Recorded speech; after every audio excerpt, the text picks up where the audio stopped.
Now, I want to go to our audience first, and tonight's audience is a little different than usual.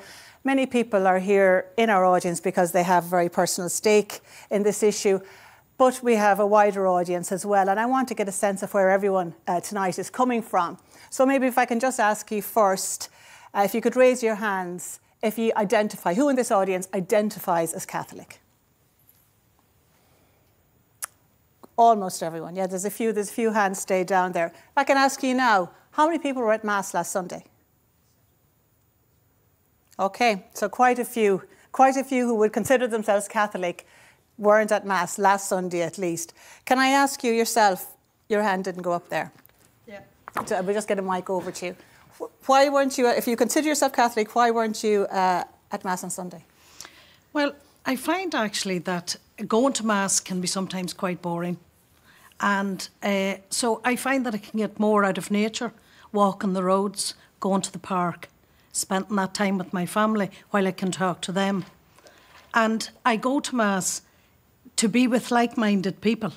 I want to be, so I wouldn't go every week, but I would go every so often. And I like to be with like-minded people that are thinking like myself with the spiritual attitude of life. Okay, so you feel you don't need the Sunday Mass, basically? I don't need it every Sunday. Okay. Anybody else who maybe have drifted away from Mass over the years?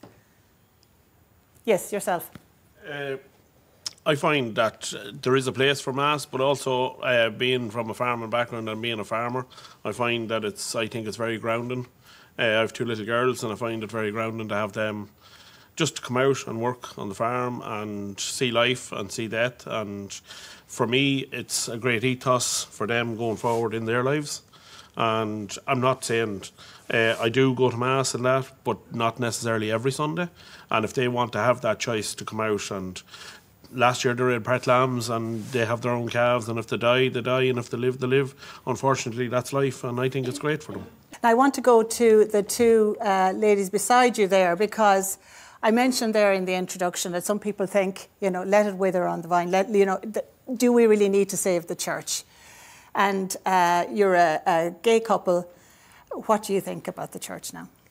Well, I think, I was born in 1983. Some people might remember that for the first Dublin Women's Mini Marathon. Some people might remember our first kind of formally recognised gay pride parade. Many people will remember the 8th Amendment. And I was born that year, and having been christened, whether I was christened or not, I don't think it would have made a huge difference to how it's impacted my life.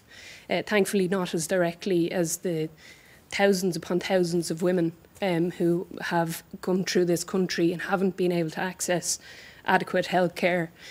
But even in terms of the content of my education, the ability to do with my body what I wish and have bodily autonomy, to be able to get married, to be able to get married in particular locations, all of those things that my siblings were able to access simply because they either were men or were not gay. And having those inherent characteristics and feeling like you've been excluded from an entity that so many other people are involved in certain levels is challenging. And, I think we've made so much social progress over the past 2 decades, a huge progress as a nation with the many referenda that we've had.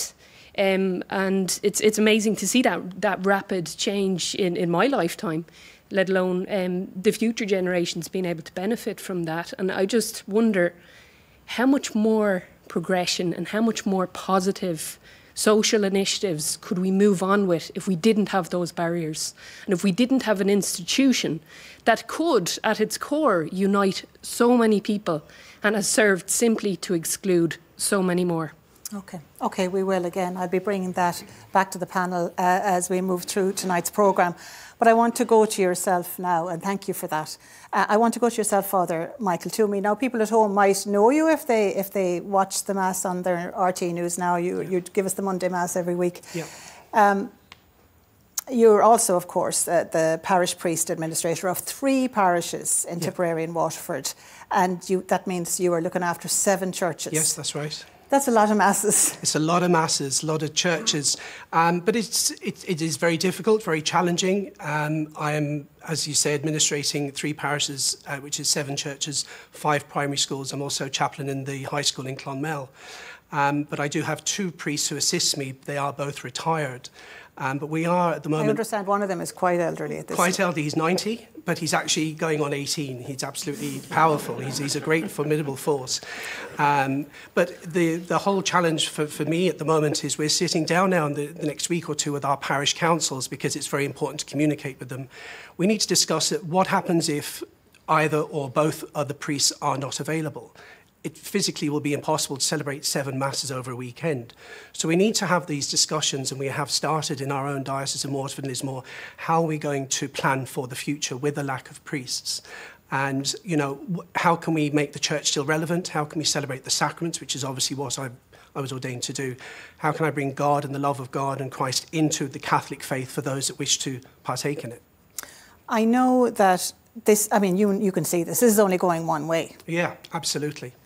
And like at the height, how many priests would have been in those? So in Ardfinnan, there would have been 3 or 4 priests alone. And then in Newcastle, Fomalwater, there would have been 2, and the Nair Trunina, there would have been 1 or 2 as well. So I've replaced 1 priest covering all those. A collapse. And that's in a rural parish, you know, from either church, either end. It's a 21-kilometre drive, and I have all of that area. And that's happening up and down the country. The saddest day, you say, is the day after confirmation? The day after confirmation communions is a very sad day for many priests. We've said, you know, they're lovely celebrations, wonderful parish celebrations and family celebrations. The day after, hardly anybody turns up. And it really is quite sad to see that. And we need to look at that as well. OK, and I'll be back to you again later. Okay. Father Michael, can I bring in Father Vincent Stapleton now? You're a young man. You're one of the bright young things. What something the church really needs right now. You're the parish priest in Cashel. I better correct, because I'm always slagging my parish priest. I'm the second curate, and I'd hate to take his title off it. You'd never be let back into Cashel. No, the whip would be cracked, so...